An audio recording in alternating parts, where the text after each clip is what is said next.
என் வாயின் வார்த்தைகளும் எங்கள் இருதயத்தின் தியானமும் உங்கள் சமூகத்தில் பிரீதியாக இருப்பதாக.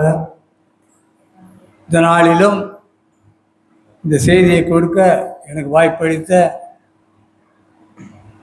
கடவுளுக்கு முதலாக நன்றி செலுத்துகிறேன். அடுத்ததாக நமது ஊழியக்காரருக்கும் நன்றியை தெரிவித்துக் கொள்கிறேன்.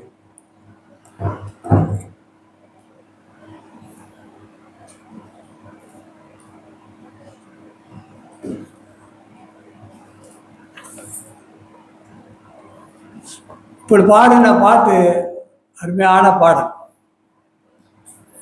அந்தோ கல்வாரியில் அருமை இரட்சகரே சிறுமை அடைந்தே தூங்கினார்.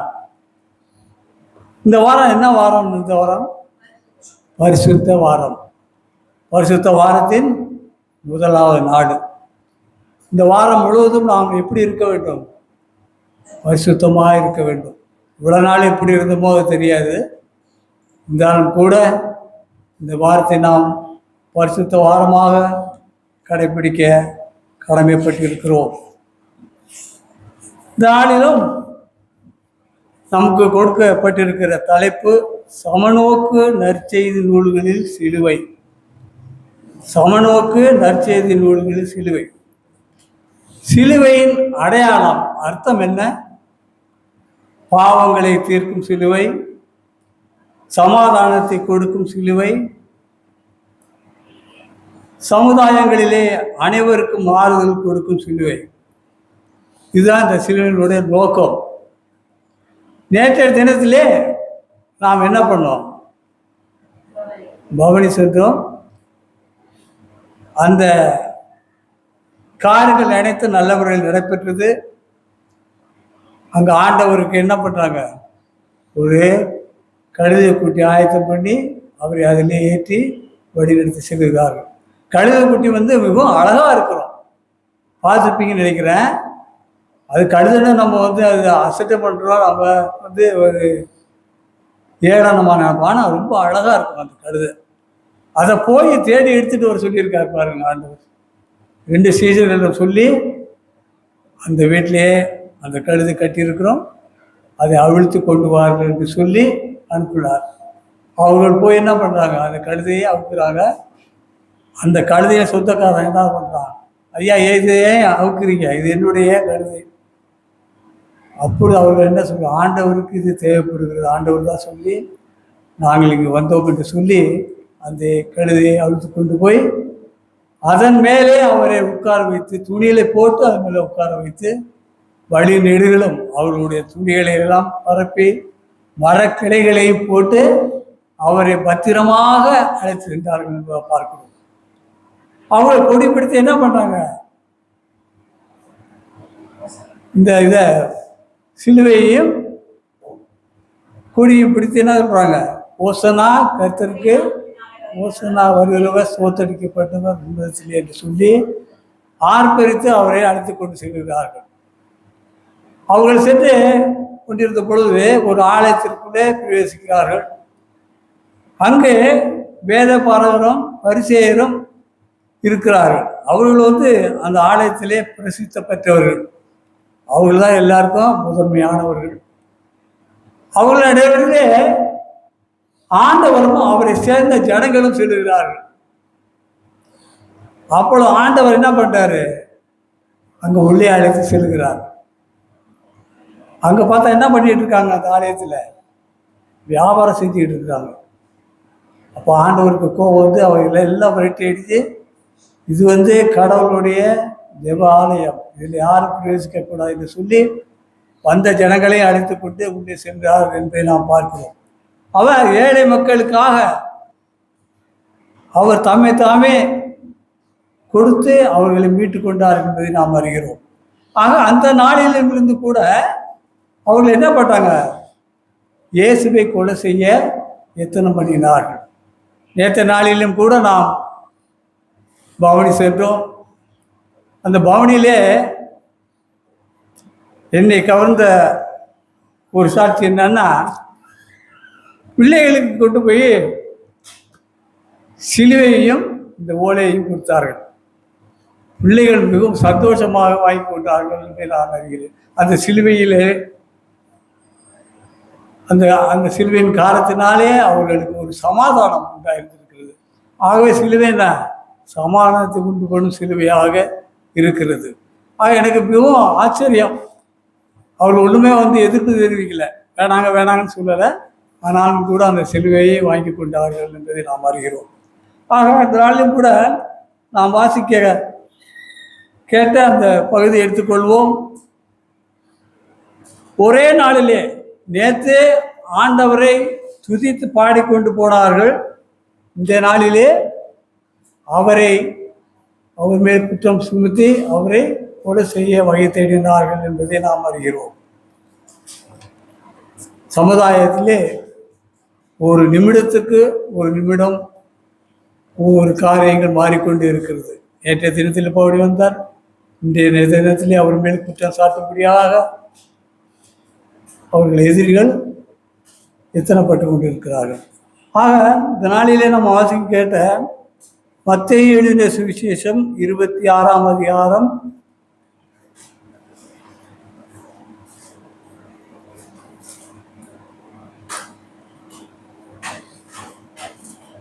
59 68 வரை பிரதான ஆசாரியரும் மூப்பரும் என்ன பண்ணாங்க? அவரை கொலை செய்யும்போது அவருக்கு விரோதமாக பொய் சாட்சி தேடினார்கள். நல்ல சாட்சி கிடையாது, பொய் சாட்சி சொல்லும்படியாக தேடினார்கள்.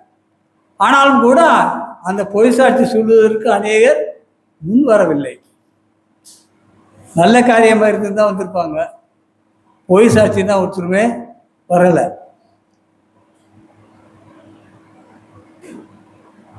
சில பேர் பொய் சாட்சியை சொல்லியும் கூட அவர்கள் சாட்சி ஒவ்வொருஇல்லை.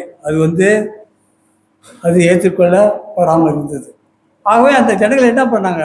இவர் எப்படியாவது இவர் மேல் பழியை சுமத்தி அவரை சிலுவையிலே அறைய வேண்டும் என்ற நோக்கத்துடனே இருந்தார்கள் என்று அறிகிறோம். அப்போ என்ன சொல்கிறாங்க? ஏதாவது ஒரு பொய்யை சொல்லணுமே என்பதாக சொல்லி என்ன சொல்கிறாங்க? தேவனுடைய ஆலயத்தை இடித்து போடவும் 3 நாளைக்குள்ளே அதை கட்டவும் என்னாலே ஆகும் என்று இவன் சொன்னான் என்றார்கள். தேவனுடைய ஆலயத்தை இடித்து போடவும் 3 நாளைக்குள்ளே அதை கட்டவும் என்னாலே ஆகும் என்று இவன் சொன்னான். இதோட அர்த்தம் என்ன? தன்னுடைய மரணத்தை அவர் சொல்லுகிறார். நான் மரணத்திலே ஆளப்போகிறேன், நான் முடிந்த பிறகு 3ஆம் நாளிலே நான் உயிர்த்தெழுவேன் என்பதை அவர் சொல்லுகிறார். ஆனால் அந்த ஜனங்களுக்கு அது புரியலை. அது எப்படி 3 நாளில் ஒரு ஆலயத்தை இடிச்சுட்டு கட்ட முடியும் உடனே அப்படின்னு நினைக்கிறாங்க. அப்பொழுது பிரதான ஆசாரியர் எழுந்திருந்து அவரை நோக்கி, இவர்கள் உனக்கு விரோதமாய் சாட்சி சொல்லுகிறதை குறித்து நீ ஒன்றும் சொல்லுகிறதில்லையா? இவ்வளோ சாட்சி சொல்கிறாங்களே, நீ என்ன ஒன்றுமே மௌனமாக இருக்கிறிய? ஆண்டவர் என்ன மௌனமானவர்? சிலுவையிலே அறையப்பட்ட பொழுதும் கூட அவர் வாய் தந்து, ஐயோ எனக்கு வலிக்குதே, இவர்களை சபியும் இந்த மாதிரி செய்கிறார்களே என்பதாக அவர் ஆண்டவர் சொன்னதே கிடையாது. அவர் இந்த நேரத்திலும் கூட அவர் என்ன, இவர்கள் உனக்கு விரோதமாக சாட்சியை சொல்லுகிறதை குறித்து நீ ஒன்று சொல்லுகிறது இல்லையா என்றார். இயேசுவோ பேசாமல் இருந்தார். அப்பொழுது பிரதான ஆசாரியன் அவரை நோக்கி, நீ தேவனுடைய குமாரனான கிறிஸ்து தானா? அதை எங்களுக்கு சொல்லும்படி ஜீவன் உள்ள தேவன் பேரில் உன்னை ஆணையிட்டு கேட்கிறேன் என்றான். நீ தேவனுடைய குமாரனாகிய கிறிஸ்து தானா? சொல்லு, நீ கிறிஸ்து தானா சொல்லு. இப்போ நீ அதை சொல்லிட்டீங்கன்னா நான் விட்டுறோம் அப்படின்னு சொல்கிறான். இருந்தாலும் ஆண்டவருக்கு என்ன சொல்கிறாரு? நீ சொல்லுகிறபடி சொல்லப்படுதான். அந்தியும் மனுஷகுமாரன் சர்வ வல்லவருடைய வலசு பாரதத்தை வீட்டிருப்பதையும் வானத்தின் மேகங்கள் மேல் வருவதையும் இது முதற்கொண்டு காண்பீர்கள் என்று உங்களுக்கு சொல்லுகிறேன் என்றார். விதமாக அவங்ககிட்ட சொல்கிறார். அப்பொழுது பிரதான ஆசிரியர் என்ன பண்ணுறான்? தன் வஸ்திரங்களை கிழித்து கொண்டு இவன் தேவ தூஷணம் சொன்னான்.